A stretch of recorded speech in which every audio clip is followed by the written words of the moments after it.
read on the website where the owners apparently have sustainable lifestyle of their own, where they hunt and fish, and Mm-hmm. they what is it, cellar all their food and Yes. can everything. How did they bring that into the vineyard here?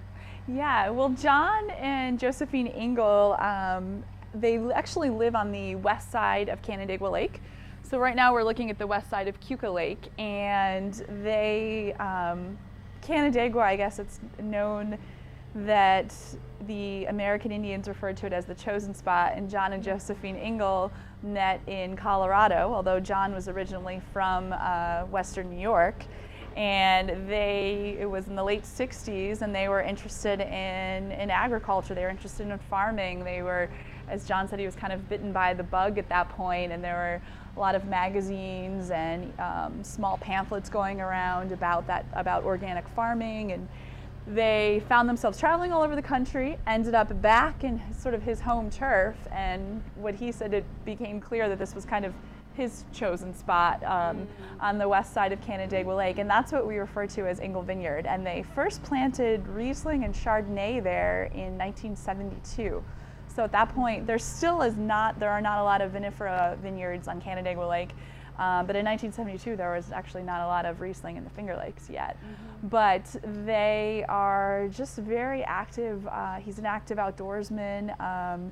He and his wife have both always really enjoyed food. And they have a beautiful piece of land with gorgeous gardens that are kind of sloped, just looking over Canandaigua Lake. Mm-hmm. And he was very interested in, they were working in the soil a lot with their children, and they were very interested in how can we just be in tune to nature, and how can we do this in a way. At that point they were incredibly hands-on with their family. Mm-hmm. And it's still meticulously cared for now. Everything's still hand harvested. I was happy to hear this spring he was talking about cleaning all of the bluebird houses. So there are a lot of bluebird houses there, and the bluebirds are also help to eat some of the less beneficial insects. Okay. So there's all kinds of things that they're very in tune to.